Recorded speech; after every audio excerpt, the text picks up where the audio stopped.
We'll guide you through how to cancel a Meta verified subscription on Instagram. If you find this useful, then consider subscribing and liking the video. Here we are on Instagram. You can come to your profile by pressing it in the bottom right, and you can see to the right of my username, I've got the blue tick. Press the 3 lines in the top right.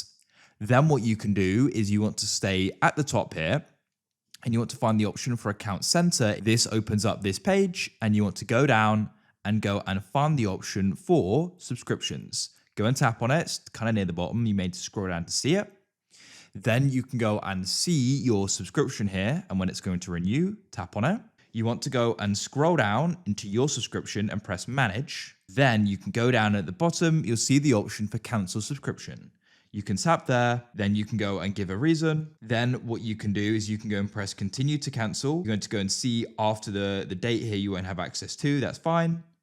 And you can share more details if you want and press submit. I've been offered an additional month, which I could do. Otherwise, you can press continue at the bottom, and that's it. I've successfully cancelled it.